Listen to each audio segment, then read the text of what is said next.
Real installs by real electricians.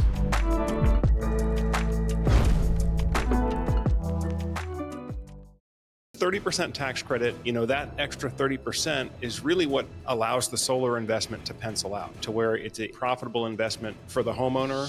The only thing. Yes, that is very true. That 30% really does add a lot. I mean, like on a $30,000 system, imagine getting a $9,000 credit on your taxes. So your solar system is now $21,000. That is a pretty big deal, and it cuts your payback period by a very, very big amount. So instead of over 10 years for you to get your payback, it's now like 6 or 7, right? Counting electricity inflation. So that is pretty huge. Capping how much utilities will charge is what consumers will put up with.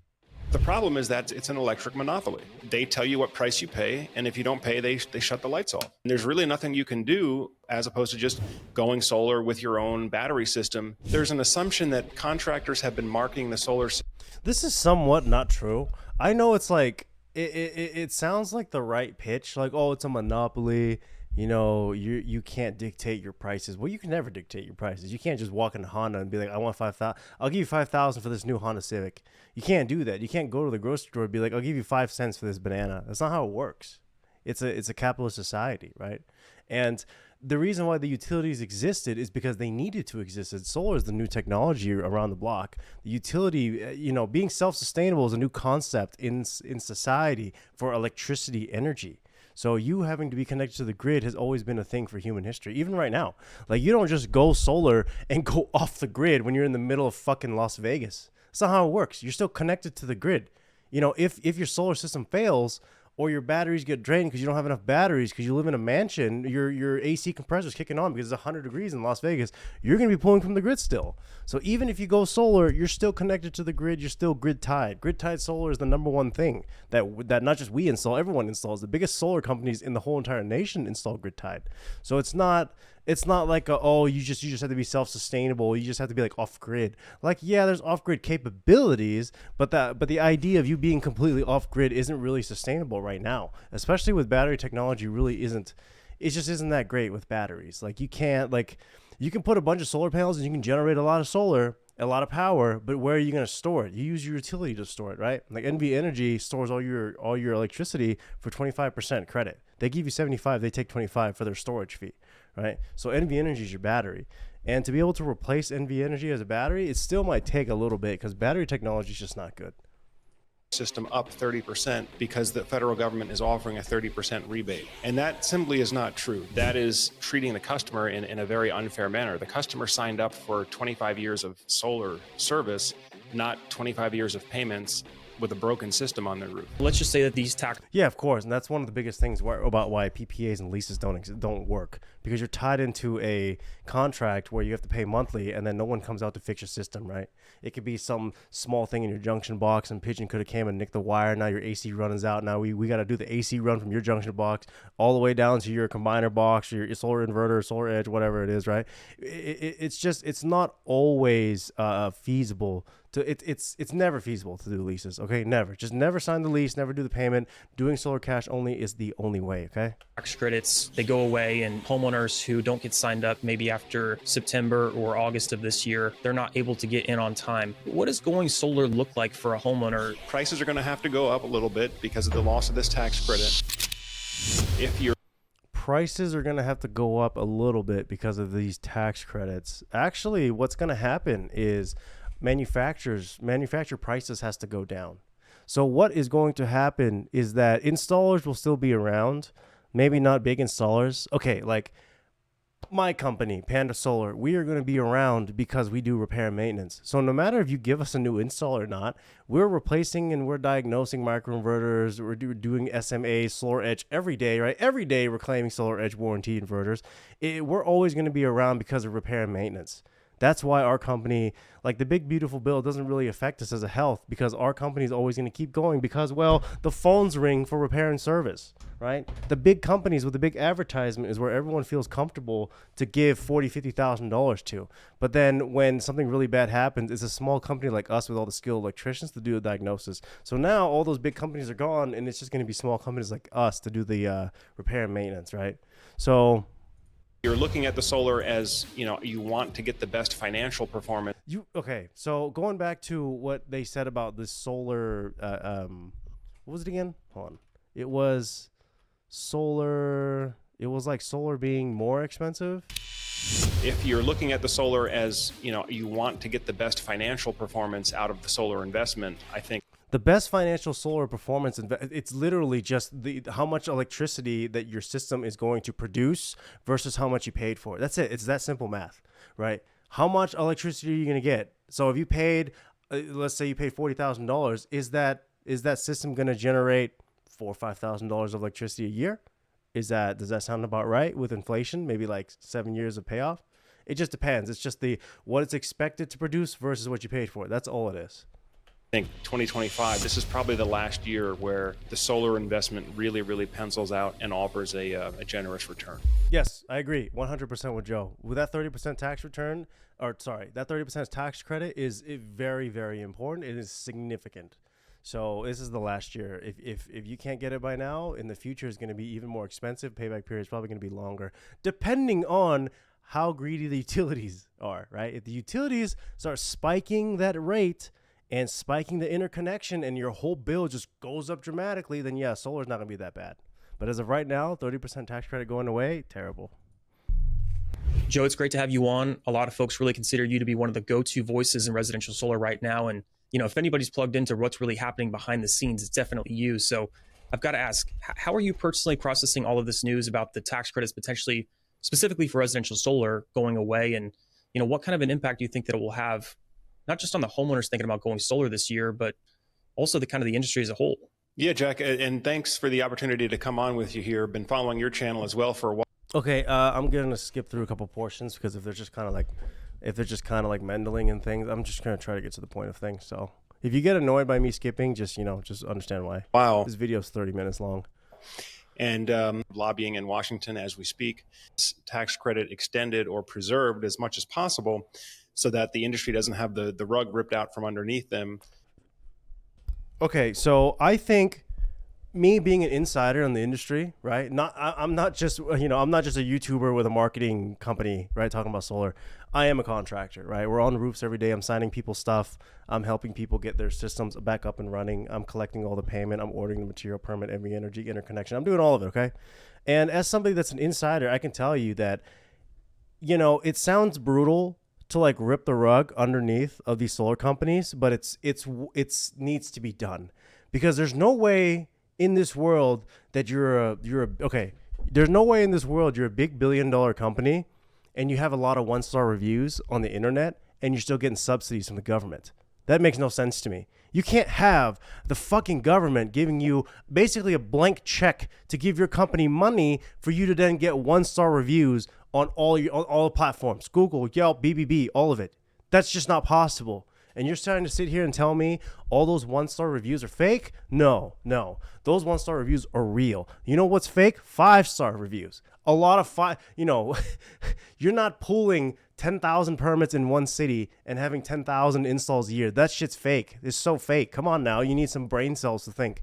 It's fake. But the one-star reviews are not fake. Those are real customers that are going out of their way to leave one-star reviews, but because the company just didn't do a good job. They were oversold, under-delivered, stuff doesn't work, no warranty, the phone maze with fucking Filipino call centers and Indian call centers that they just can't help, right? They use all of this marketing, they use all of these tools to get people to reel people in, to sign the contracts, to make them feel comfortable, and all of a sudden they put some shit on the roof and they say, all right, thanks for your money, and now disappear.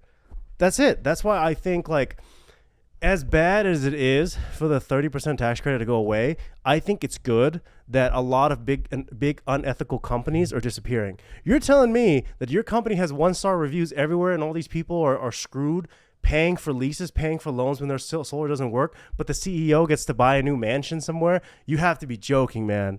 You have to be joking. These people deserve whatever happens to them that's really bad, they deserve it, okay? You can't be a CEO of a company that's getting subsidized by the government and then all of a sudden everyone's getting fleeced out of their money when they go work 40 hours a week at their slave job. Give me a break. Don't fucking give me this shit. Come on.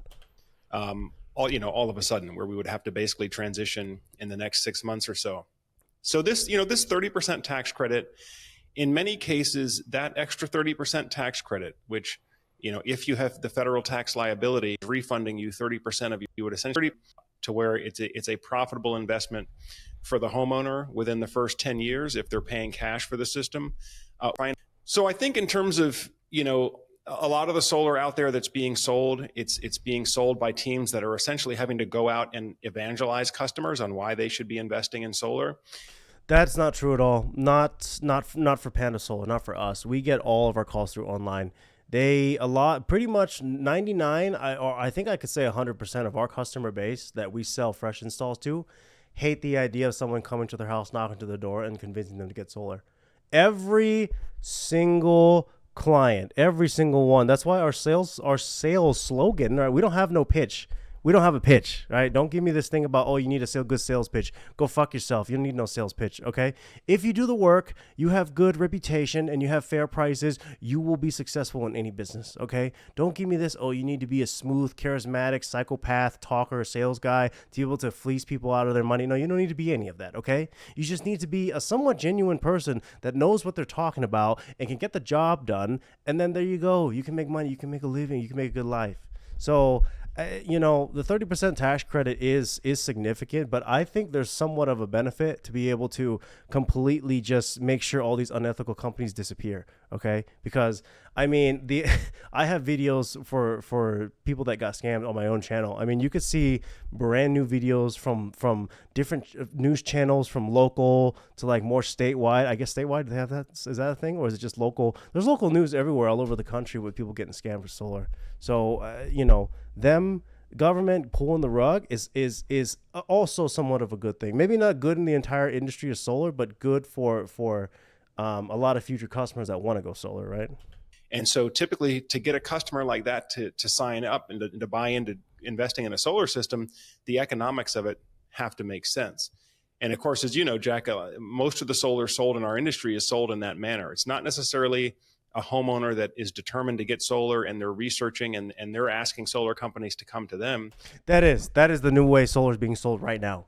We get calls. We get calls to send out quote. I don't knock on the door.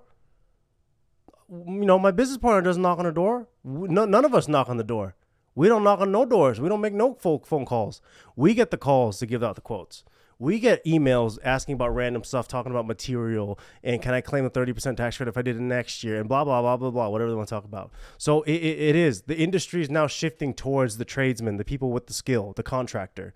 If you're not a contractor, it's going to be very hard for you to sell solar in the future because you're not the one that can do anything. You cannot do any type of the work or the labor. You cannot pull any type of the permits. You cannot do any type of the work besides speak about how good solar is. So it's going to become difficult for solar sales guys if this is what you want to do as a career, because it's going to be very hard for you to convince somebody to get solar when you are not the contractor or you don't at least work for a contractor, right? Being independent sales is not going to exist anymore. Also illegal in Nevada or Las Vegas. In many cases, you have these canvassing teams that are going out to neighborhoods, telling everybody that has a decent roof. But I really appreciate your take on this, and I think that you have good perspective because for those unfamiliar, Joe actually owned a solar contracting business more than 10 years ago. And so you had kind of been around before the whole... I understand why Joe decided to not be a contractor anymore and decide to just go straight and do solar search, like a media company that does speaking about solar and education. It's very stressful. It's very stressful, right? As a contractor myself and Joe being a contractor, I'm pretty sure he has the same experience. It's very stressful. Just making sure, in Las Vegas, there's 4 different jurisdictions for permits, 4 different jurisdictions. So 4 different sets of inspectors can come in and tell you that you're wrong here, you're wrong there. This is 3 inches. Henderson, this jurisdiction had 3.5. So you screwed up. I want 3 inches here. And it's like, holy Jesus Christ, man, you have to be joking. And it's like so small stuff that just these little things about permits can really, really screw you. And you're just talking about permitting. What about the interconnection with NV Energy? Right? What about dealing with customers and their expectations of like, oh, well, you told me 25 panels was going to net zero me. How come I have 25 panels and my bill was $100? When it's like, well, you just bought a BMW, you bought an EV BMW and you charge it every day after you drive across town. So of course it's not going to cover you. I asked you if you wanted an EV, and you said no, I'm never going to consider it because I think it's bad. 6 months down the road after you got solar installation, now all of a sudden you have a bill, and you go, hey, why do I have a bill? Because when I asked you for an EV, if you're going to get an EV, you said no. So yeah, being a contractor is like, that's more of the sales side of things. But the contractor is responsible for everything, right? It's your bonding, your license, insurance, it's everything. So you're responsible for everything. And it's just, it gets a lot. It gets a lot. The bigger the project, the more stress there is. Yes, there's more money involved, but sometimes it's nice to just be able to collect, something less money, but less stress, and you're happier. So I can understand why Joe is not a contractor anymore, because I go through it every day with me and my business partner.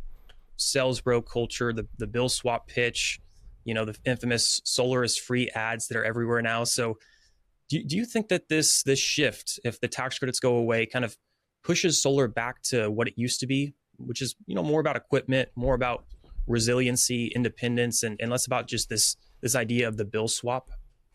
I think the idea of the bill swap, a lot of what happened in the solar industry is just straight up opportunity money grab. That's all it is. There's no such thing as like, oh, well, now it's about bill swap. It used to be about material, and now it's about bill swap. No, it was never about any of that stuff. It was always about making money, making $1 so you can feed your family and pay the bills and take the money so you can go buy your Lamborghini or whatever so you can flaunt on Instagram, right? That's all it's ever been about. It's never always been, oh, it's about material. It's always about material. Look at the REC banner. We're partnered installers here in Las Vegas. We're partnered installers with REC. It's always about material. We're always talking about REC. We're always, QCell has the market shares, and the Enphase is the best marketing, and the Solar Edge is a lot of bad review. We go through the million conversations about this stuff every day, all the time. And it's always about the material. It's never about, it's about the bill swap. No, it's always about material. It's always about what people, because you know what it is? Because people aren't stupid anymore. People are starting to see the 1-star reviews. People are starting to understand that before you make a big purchase, you should probably educate yourself to a little bit and find a company that you think you can trust or has reviews, a good reputation, or there was a referral from someone that you trust, right? Because people are like getting smarter now. So, I don't agree that it was like, oh, now it's about the bill. It used to be about the material. No, it's not. We talk about material every single day. I always have to go through the same pitch with people about what REC, Hyundai solar panels, Trina, we don't offer this stuff. We do that one. Oh, we could get anything you want. You want Tesla, you want. We go through the pitch. We go through all the sales stuff every day with people, and it's always about material. But bottom line is about the bottom line, which is price, right? Because a lot of customers really love the REC panels, but the price sometimes people just don't like. So they like the cheaper stuff. And that's kind of where we're seeing a lot of market share is in that economical option. Unless they love like REC 460 and IQ 8Xs, they want like top dog stuff. It's always budget economical. So I think that's exactly right, Jack. When I got started in solar, the people that were in the solar community, whether it was the contractors or the customers, but it was people that were solar enthusiasts. They believed in the technology, they were into it, or maybe they were just into things for environmental reasons, but they didn't need to be pitched to solar. They didn't need to be pushed. I agree with Joe on this. Like, I don't need to be pitched. Solar because before we got partnered with REC, I loved their data sheet. I loved everything about the company. It just was naturally something that I was interested in. So he's right. Like, in the earlier days, it is about the enthusiasts, because why wouldn't it be? If there was no money involved, the general public is not going to flock to it. You're not going to have the average person trying to go and do solar sales because there's no money in it. But once the general public starts to understand that there's a lot of money to be made, then you're going to get tactics like the bill swap, right? It's just a tactic to get people to sign the contracts so you can get a commission, right? But back in the day, yeah, it was more about just being an enthusiast. I agree with Joe on this. Pushed into it or to be sold it, they were already bought into the idea of being green or being energy independent. So I would put myself in that group as well. And I do think that, yes, with the loss of the tax credits, it will accelerate a flushing out of what you refer to as like the sales bros culture, or really I would call just the gold rush. People that got into solar for the money, not for the technology. Or I think Joe's a nice guy. Same with Jack. I think Jack's cool too.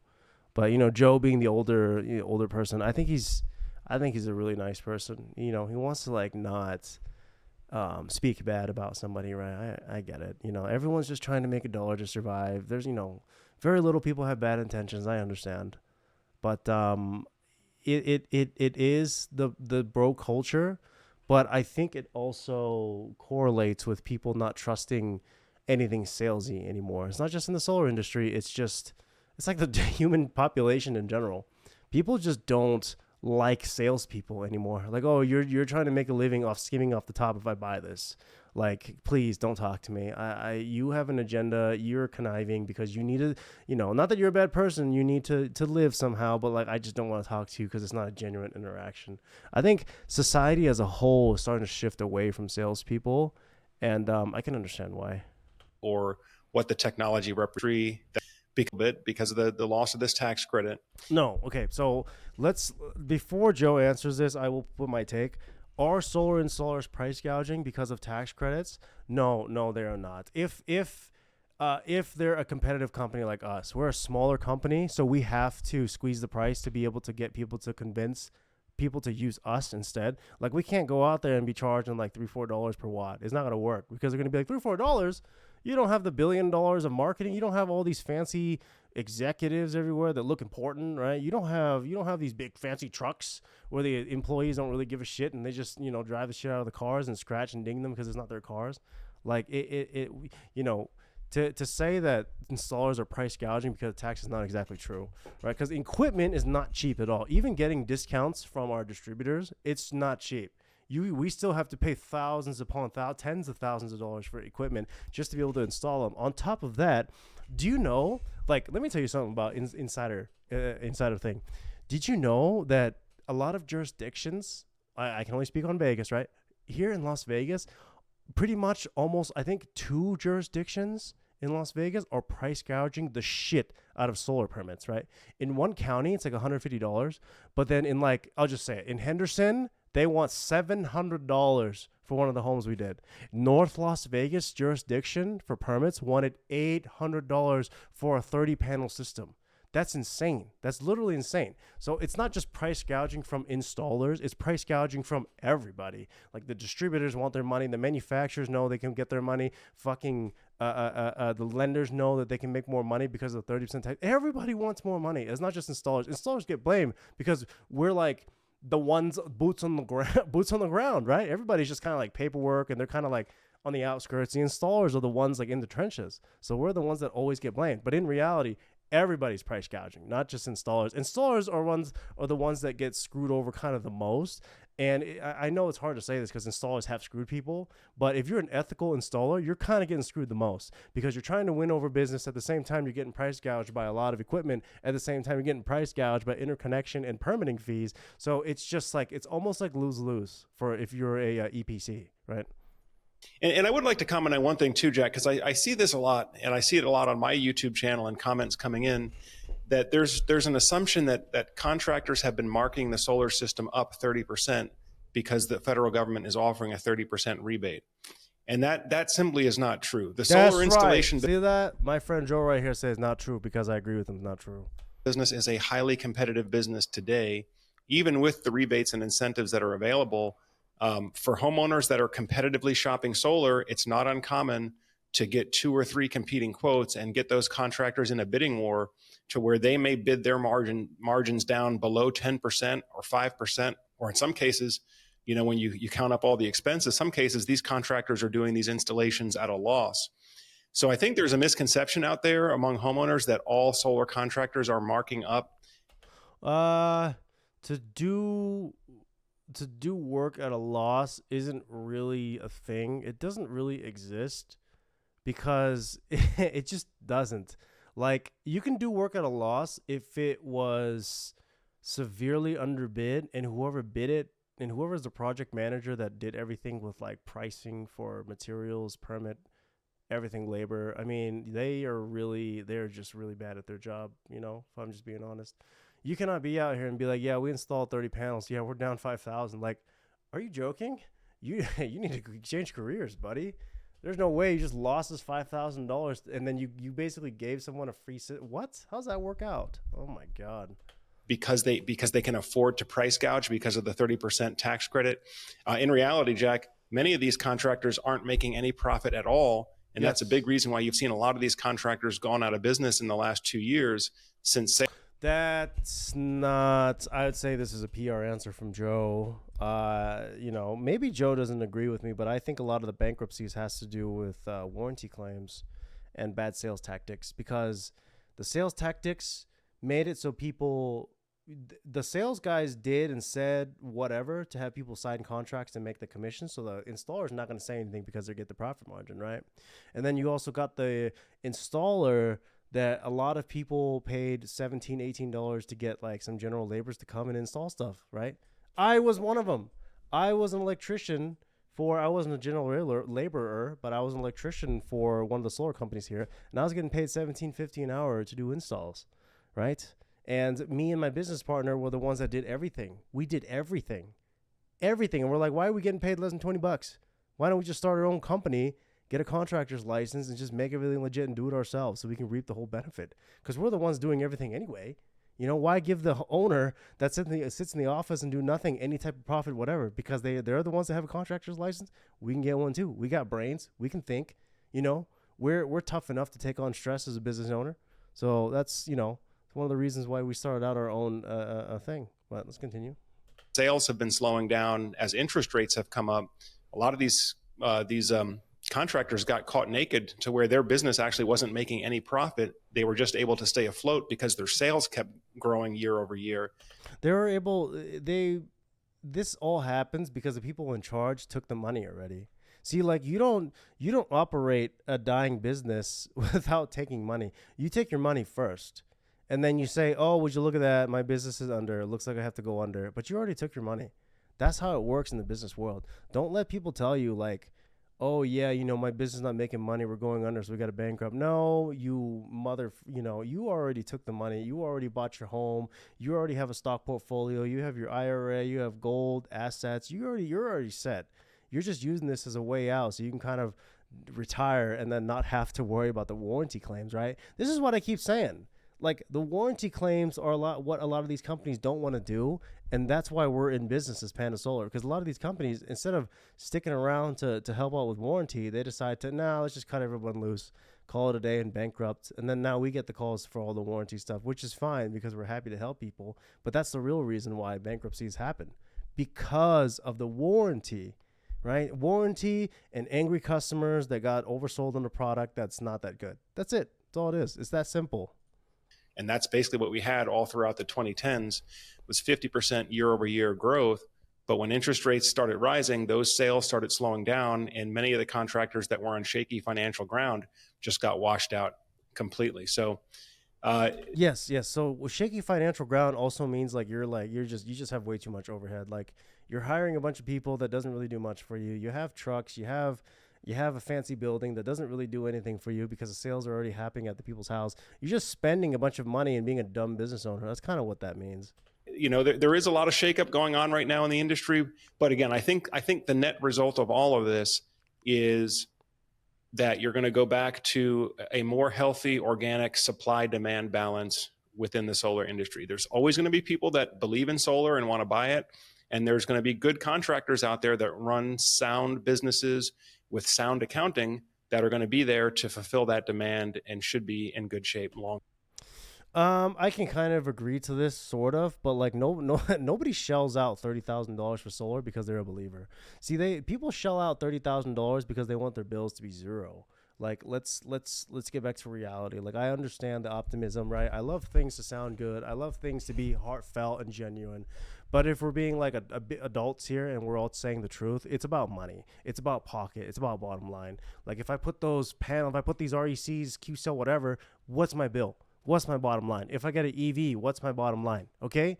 Is this the monthly for the loan? How much if I gave you cash? It's always about bottom line, right? Always. I mean, you might find a couple stragglers here and there, but very far and few. Long term.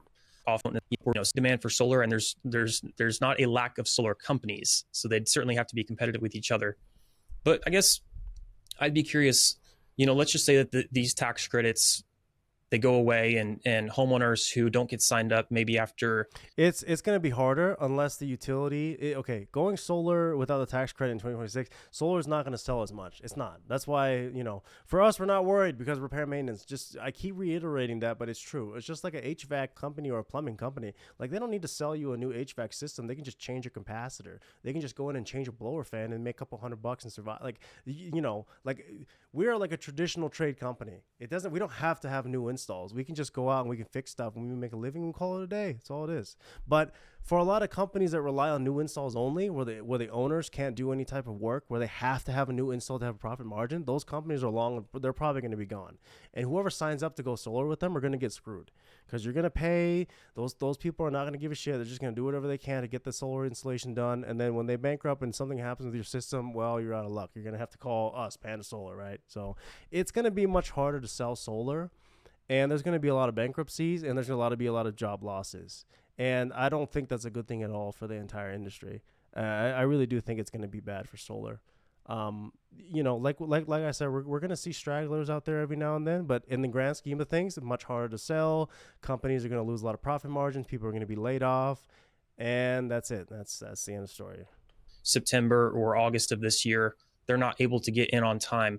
What does going solar look like for a homeowner in, let's just say, 2026 without that 30% solar tax credit? Do you think that this is something where homeowners, continue to try to finance, but maybe don't necessarily have those immediate bill savings? Or how do you think a homeowner may approach this investment going forward? Well, I think if you're talking about homeowners that need to have the financial investment return in a reasonable amount of time, then there is no better time to go solar than right now. Interest fully kicked in yet in terms of Jack 20 and offers. Part of the ROI of the solar investment is really electricity rates rise after tax credit. Yeah, they already are. And here in Nevada, NV Energy has already declared they want to go like 9% up. So I mean that's a plus for solar. 9% up. Instead of paying $400 or $500 in the summer, just go ahead and purchase a system and then start your payback period today instead of next year, right? Where the electrical prices are for that specific homeowner.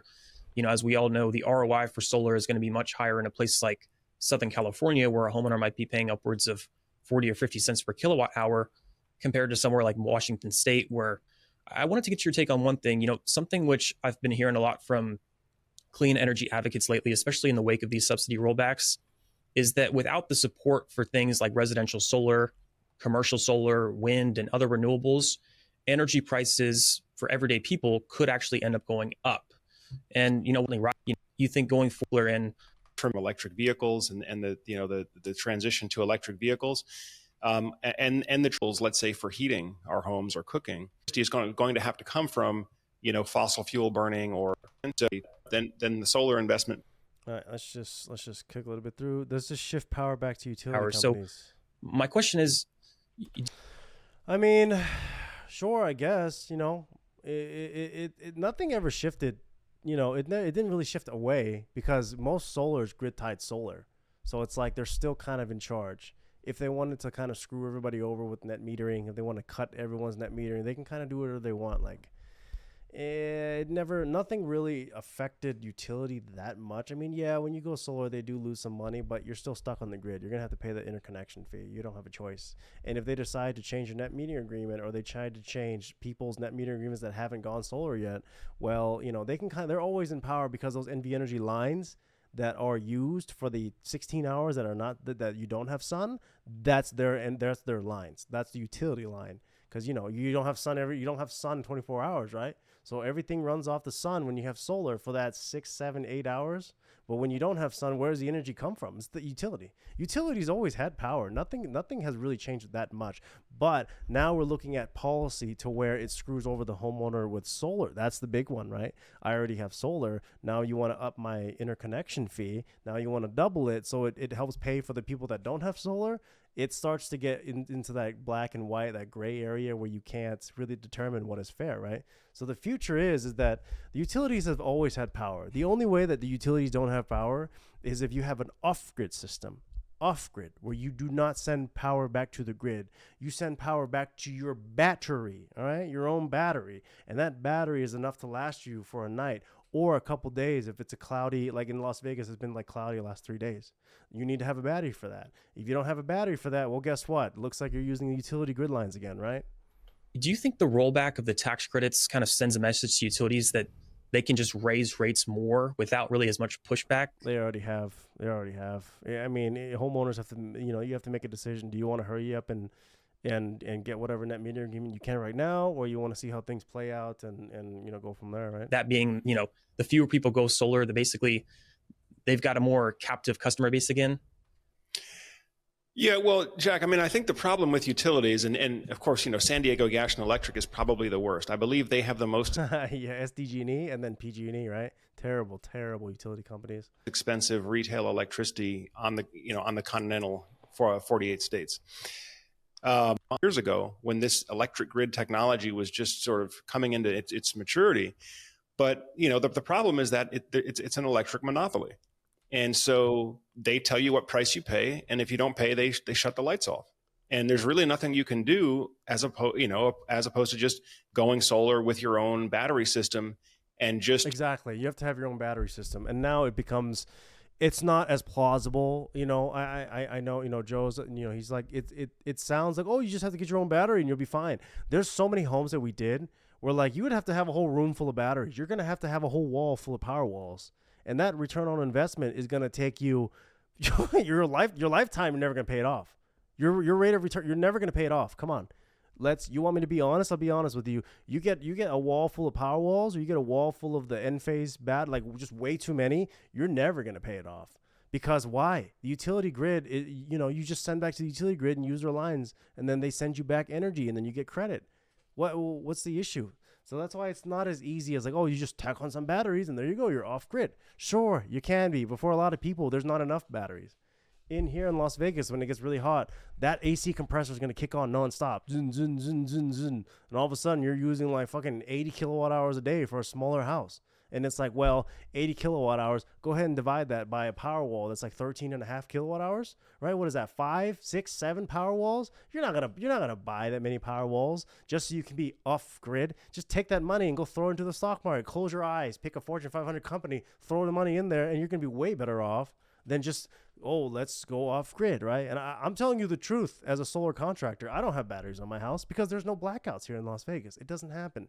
NV Energy gives you 75% and it's good enough, right? If not disconnecting completely from the utility, just sort of using them as the last resort option only.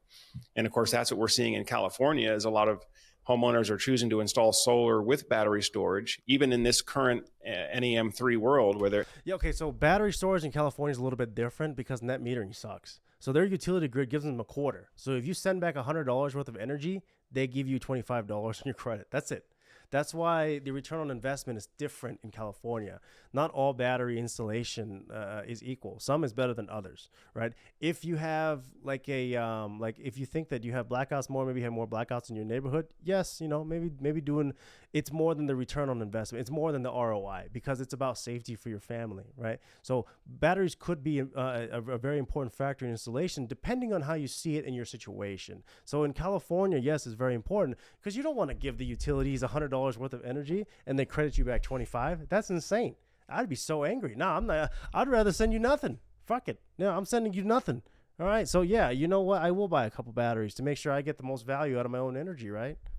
The utility's not offering you a fair buyback. Of course, yeah. But many homeowners are choosing to just install enough solar and battery capacity so that they can consume their own solar energy 24 hours a day and not have to deal with the... It's very expensive, but then again, PG&E, SD&E, they're expensive too. So I guess, in California, it's like your back is against the wall with energy. You either have to understand how to DIY solar yourself, or you're going to be paying so much money for some made in China panels with some batteries. Oh my God. I already know those installers are installers, salespeople, they're raking in money in Southern California. Oh my God. The changing utility rate schedule. So, obviously I've been a big proponent of that philosophically. I think, the technology is here now. You can be energy independent on a household level as long. Kind of.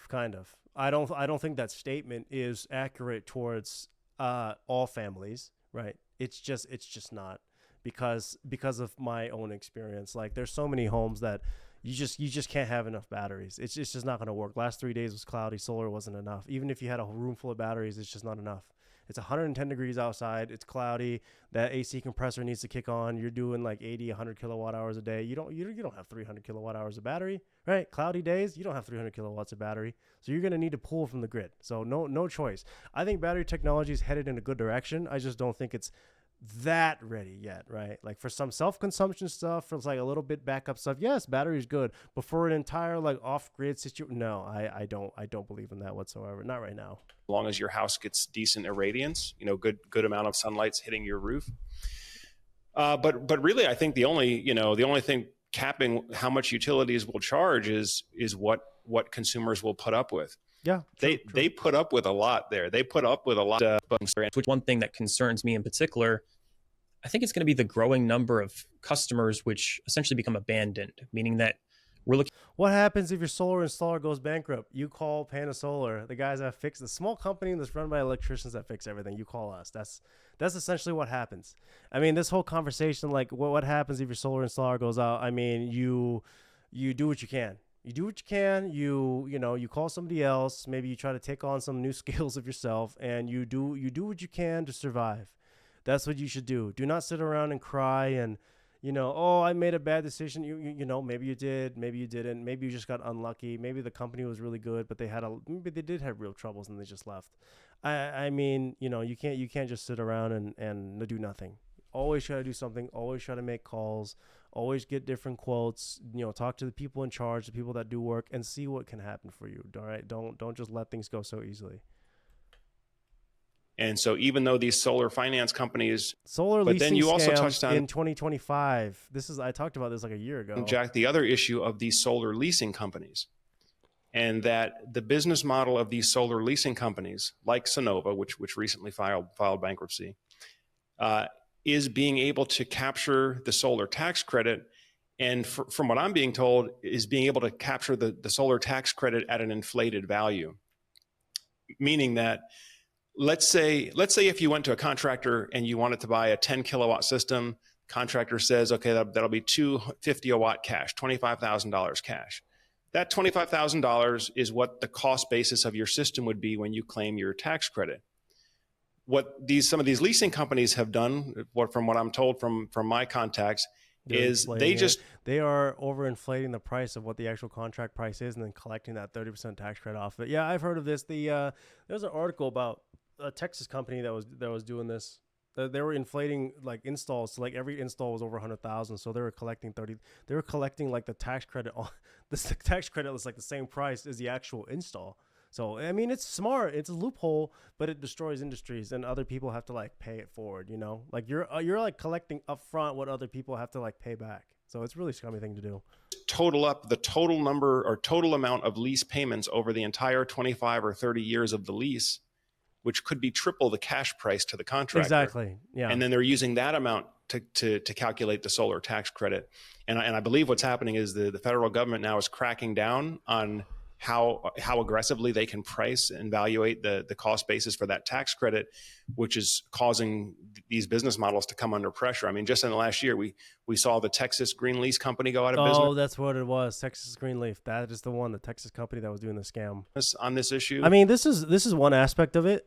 I think the other aspect of it is the attorney generals going after these big companies to where like these people are signing 25-year chain around their neck. And their power's not working. Your solar's not working. They're not really getting the credit. They're not getting what they're sold, but it's still tied to a payment that's escalating at like a 3% rate, right?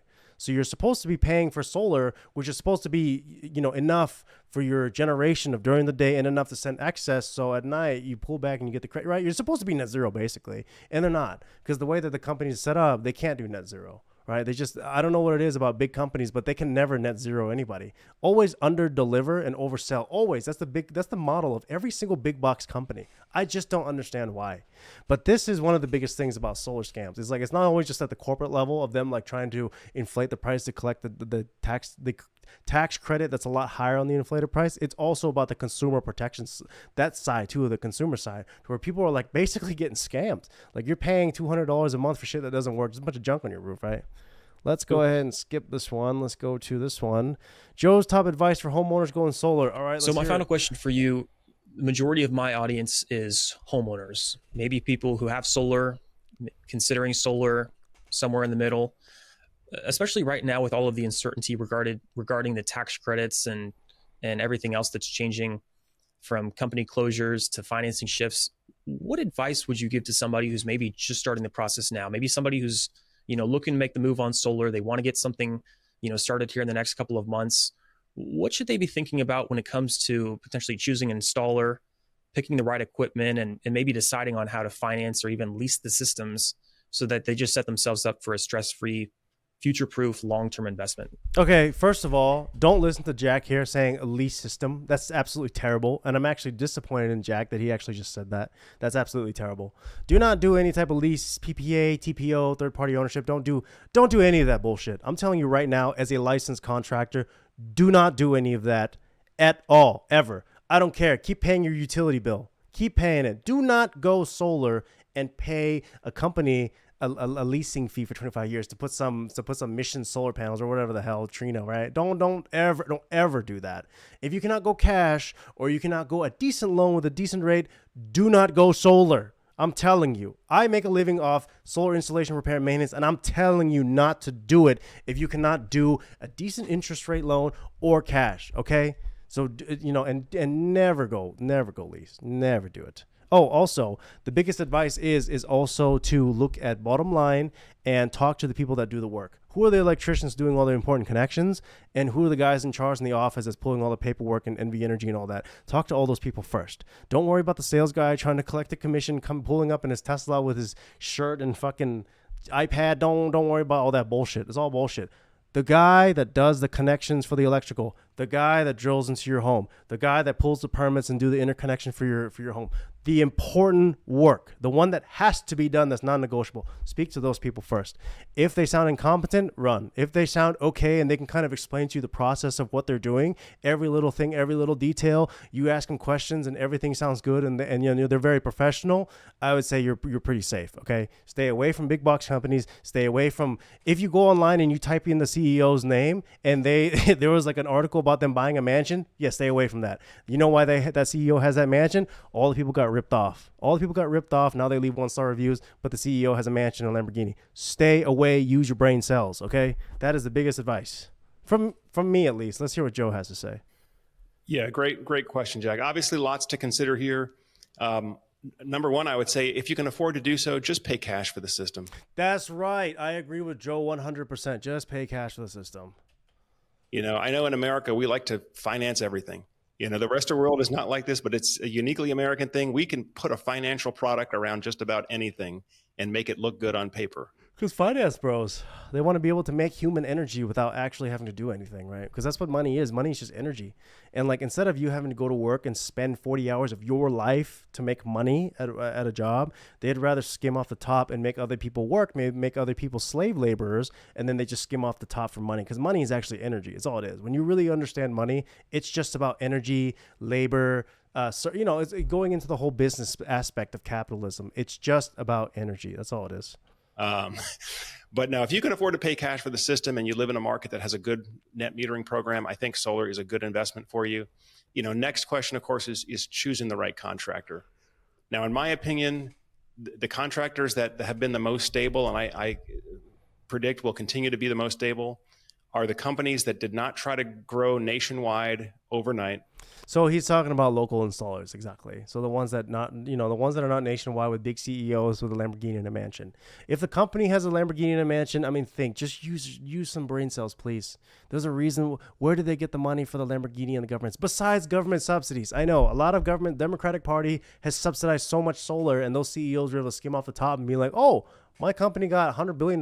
Let me just put $50 million in my account, and then I can go and put a down payment on this big mansion and buy all this shit and put my kids in private school. Come on now. Don't be low brain, right? You have big brain. You have good brain cells. Think. Where do they get all that money? Because people get scammed or government subsidies, right? That's why this big, beautiful bill isn't as bad as what everyone thinks. Because all these big CEOs, all these big companies that are getting subsidized, you're done. You're gone, right? You're not honest. Like, where's my subsidy? Where's Panda Solar subsidy? Where's our money? I didn't get $1 from the government to install REC panels.